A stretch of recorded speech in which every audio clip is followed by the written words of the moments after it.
but I'll send this directly to her. I'll record another video for the school account and run that. So I'm going to keep it this way so it's easy. I'm going to rotate this over. So how I run a line. Also, notice how loud that is?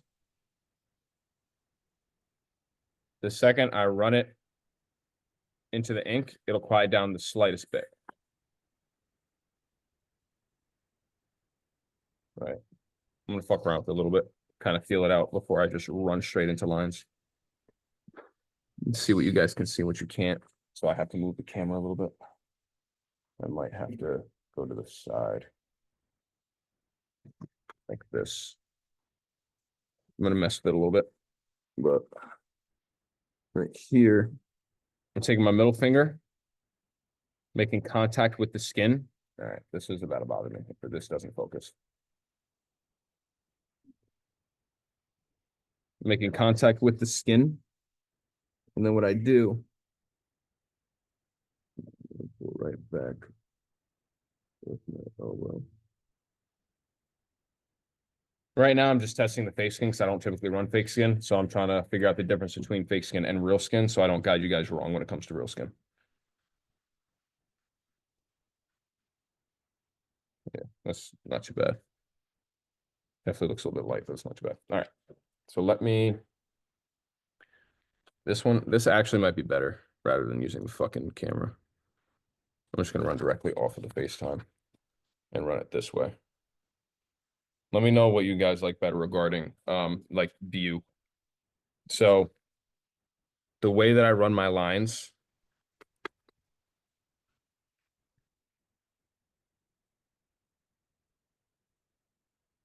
I'm going to stretch the skin. When I stretch the skin and I have my middle finger underneath the cartridge, like so, I'm making contact with my middle finger here. And typically what I'll do is I'll make contact middle finger to thumb. So that's 2 points of contact, middle finger to skin, middle finger to thumb, and I'm stretching. So I'm pulling back with this arm and I'm resisting with this thumb. So those two forces coming together has always led to a smoother line for me, personally. There's more points of contact with the skin. Having your middle finger attached to your thumb and your thumb stretching, your needle is always the same distance from your stretching hand or your stretching finger in that sense. So the skin most often will be consistently stretched at the same point that the needle's making contact. All right. So right there, I have my middle finger down on the skin. I have my thumb there, which I won't even use a pointer so you can see it. Have my thumb there. And then once I start moving first. So if my line is going to start here. You guys can see that? Not really. Right there, I start moving ahead of it. And then by the time I cross where it's supposed to be, that's where I'm changing my angle to where I'm hitting proper depth, if that makes sense. All right. So I always start a line moving because you want to feather in and feather out. So what I'll do is start up, I'll move a little bit, make contact with it.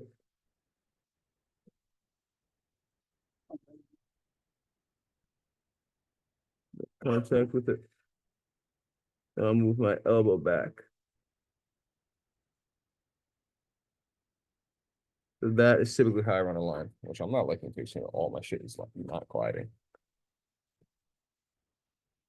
What's up? That's why I was here. That's nice. On a Talk Wednesday. to you a little bit. What was that? Gotta talk to you a little bit. Oh, All right. no worries. Yeah, on Wednesday. This is what I normally do. But yeah, what time you off till? Huh? What time till? Like 2 o'clock. I got time. I'll be done with this like 1:15, 1:30, all right? Okay. I Alright, was just sweet. hanging out. Oh yeah, hang on, chill out. So with this, how I'll run it, I'll keep my stretching hand out of it to give you guys the best point of view. I'm trying to see what the best point of view is with this because the camera is not working. Running it, keep that angle the same. Start your movement first is how I run it, because anytime you run a line, you don't want to just run it and just pull straight out. That's going to create very, very harsh transitions. You don't want that. You want to run in, feather in, and once you're proper depth, whenever you come out, you want to slowly pick up out. So I'll show you the first line I did for practice, just for the fucking hell of it. You see how it tapers down on both sides? That's what you want, because continuing a line off of that is much, much, much easier. I'm gonna see if I can find a way for this camera to fucking catch this right, so you guys can see it properly.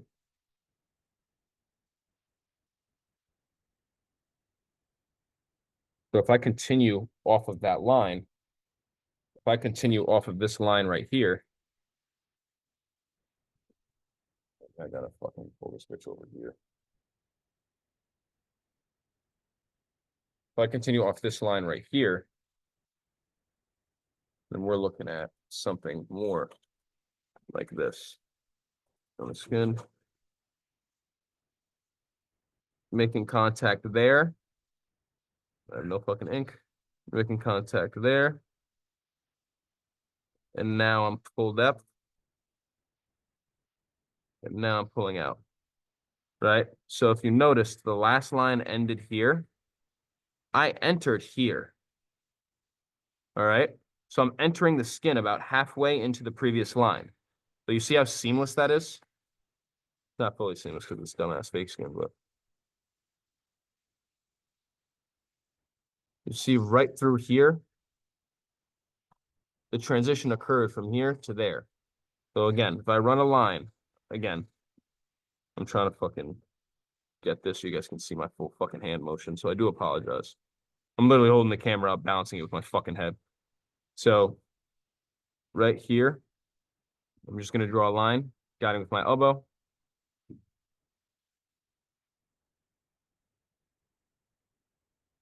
All right, right there. So the line, focus. So the line ends right here. Thank you. So the line ends right there, right? I'm going to enter the skin about right here. All right. So now I'm going to hit that same shit coming through. You guys can see it properly. I'm not liking this line. I don't know what he changed. Give me 2 seconds. I want to change his focus because I'm not understanding what the fuck this guy did. Because it should not be focusing the way that it's focusing right now.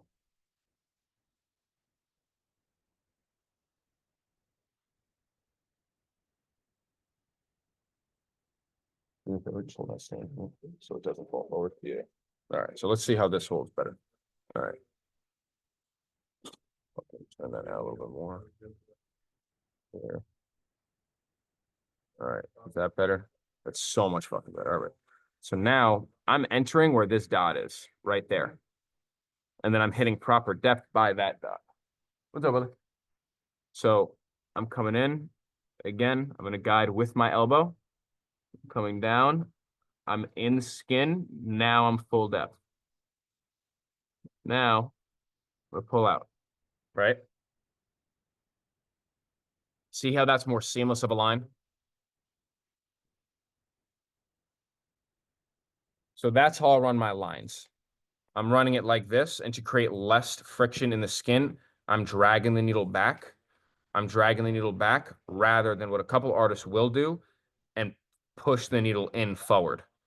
So the angle of the needle for me, I'm always dragging the needle back. But a lot of people will, instead of holding it like this and pulling down, what they'll do is they'll switch the machine around, hold it like this, and they'll pull down like that. You see the difference? You understand the difference with that? One I've found useful, way more useful for thick, bold lines. Again, that was just an example. It's not meant to show all of that, but with those, I will use both techniques in holding the machine. I'll use both. All right. I'll pull towards me, like needle pointing towards me, when I'm using a thicker needle. Anything typically from a 7 to an 11 is when I will switch it and pull the needle towards me. Like essentially daggering the skin coming in towards you. Anything fine line that's supposed to be more delicate, anything supposed to be more delicate. Come on, RJ, get it together. Type shit. Hands off. anything that, let's say, where I'm doing something delicate or I'm feathering, I'm using a skinnier needle, anything small like bug pin. That is when I will have the angle out and I'll essentially have it drag towards me. That makes sense? All right, it's less effort pulling towards you, more effort for the needle to get in the skin. So you're gonna have to slow your pace a little bit. When you're dragging the needle like this, you're gonna have to slow your pace down a little bit because the needle is pushing in this way, trying to catch up, where this way it's pushing into the skin, creating that path.